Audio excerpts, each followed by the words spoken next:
Folks, this story is titled Dozens of Trump Supporters Get Their Car Towed, and it's hilarious. The deep state has found a new way to target Trump supporters. Watch.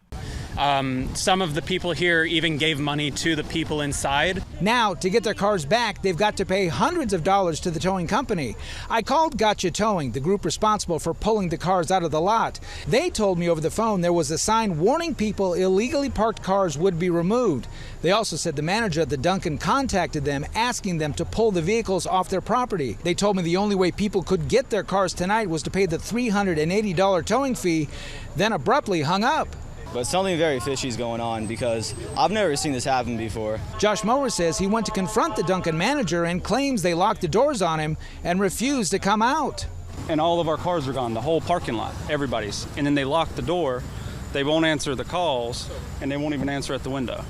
Breaking news, Trump supporters discover signs that say you cannot park your car here. Then they say something fishy is going on. Yeah, the fishy thing going on is that you guys all parked your car en masse in a place that you're not supposed to. Not one of you thought to read the signs. I won't make the obvious jokes about Trump supporters not being able to read. That is too low. Here's another angle that reads, dozens stranded after cars towed during Trump rally. Folks, I've been to a lot of these Trump rallies. I've been to maybe 20 plus Trump rallies, and these people will stay out in the heat. They will stay out in the rain, in the snow, in the sleet all day to see this man. There have been times when I've showed up at 9 a.m. for a rally that starts at 5 p.m. Usually we don't stay for the entire day, but at 9 a.m. there are people there waiting for 9 hours for Donald Trump to show up.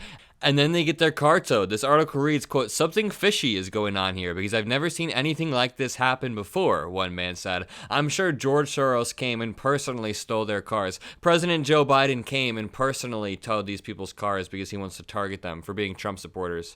Quote, the whole parking lot is gone, everybody, he said. Quote, they locked the doors, they won't answer our calls, and they won't even answer at the window. So dramatic. The Crump family drove more than 2 hours for Wednesday's rally and parked at the donut shop just a couple blocks from the Bojangles Coliseum. When they walked back to where they thought their car was after the rally, it was gone. Quote, the other parking places were shut up and there were other people saying the same thing too, that we could park here, the family said. Others who came even further away told the same story. Again, these people will come from 10 hours away, wait for 10 hours for Donald Trump, and then just enjoy the rally after not sleeping for a day. I've seen it personally. One Trump supporter said, how desperate. Democrats had cars towed from the Trump rally in Charlotte last evening. Dozens of supporters were told they could park in the Dunkin Donuts lot, then were towed, costing them $380 each to get their vehicles back. FJB, F Democrats. I liked how they said F Joe Biden, like Joe Biden was personally responsible. Yeah, all Democrats met in our secret lair, and Joe Biden actually told us to put a bullseye on your guys' cars. No, but in all seriousness, this is a prime example of the victim complex that all MAGA people have that stems from Donald Trump. It's weird how people in the cult copy his behavior. They mirror his behavior. So Donald Trump thinks he is being persecuted by every single institution. Every single court is rigged. Every single election is rigged against him. Every single person that works in the government hates him, which they do because he is just a terrible, terrible politician. But he is convinced that everybody is out to get him, and now his MAGA supporters think the same thing. Whenever their cars are towed because they don't read a sign, apparently that is somehow the Democrats out to get you, and that is the deep state. Ella King on Twitter said in response, dozens of cars were towed from a Trump rally in North Carolina, and this guy is right, it's the Democrats' fault. Democrats failed to teach MAGA how to read a no parking sign. We're so sorry, please accept our apology. And y'all, this article does make me think the Trump supporters are just dumb. Listen to this. Dozens of people found themselves stranded following Wednesday's Trump rally in Charlotte after their cars were towed from a nearby Dunkin Donuts.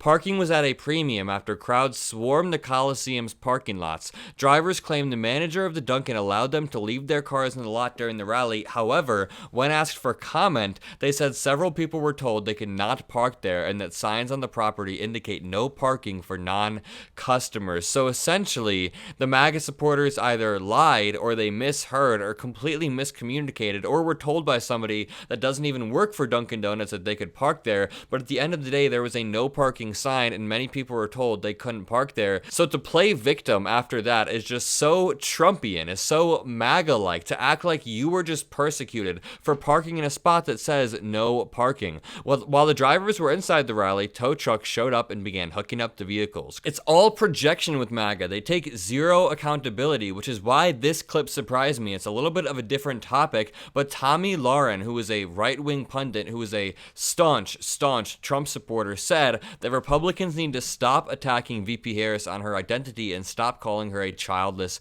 cat lady. Now they've got about 100 days of a honeymoon period that might very well last 50 to 60 days, where people are still going to be just excited that they have Kamala Harris. They're not going to dig into her record. They're not going to be bothered by her record because they're going to be so excited for probably the next 50 days. Well, we've only got about 100 until a general election and even fewer to early voting. Yeah. So don't get too comfortable on the Trump side, and I'm sure we're going to talk about this later, but the attacks on her personally, on whatever her past personally may have been, or calling her a childless lady, none of those are going to work, and they're going to make women second guess their support for what they may have felt for Donald Trump.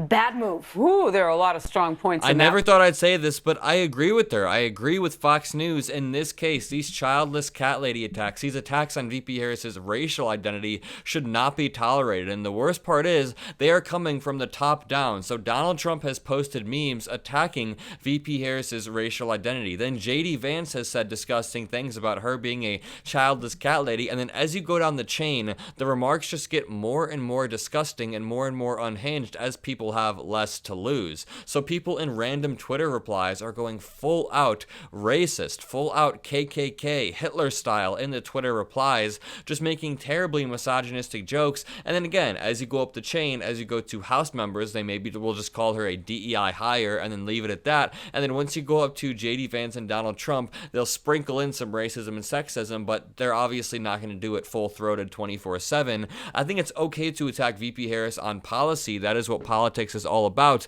but that is not what Republicans have been doing. They play dirty. They have been playing dirty since Donald Trump's entry into politics. There are clips from the 2016 RNC where they're chanting to lock Hillary up, and nothing had ever been seen like that in American politics before. So for Donald Trump to step into politics, to turn it into a game where people just throw mud at each other, and then for Republicans to always, constantly, consistently play the victim whenever anything doesn't go their way is wild. So I'm glad that Tomi Lahren is holding them accountable. But either way, I'm glad that we're feeling energized. We are in a way different position than we were in even a week ago before President Biden dropped out. VP Harris has been campaigning for 5 days officially now, and she has been absolutely killing it. There has been a major vibe shift in this election in both the Democrat and the Republican side. The Republicans were celebrating at the RNC, but now it's a little bit of a different vibe in the Republican Party. If you've also felt the vibe shift, make sure you leave a like on this video, comment a blue heart to keep it rolling. Go join the Mockler subreddit if you're looking for a community heading into this election. We talk about breaking news, we talk about political memes, we debate each other. It's a great time over there. Join the Discord, it's all in the description below. Most importantly, have a great rest of your day.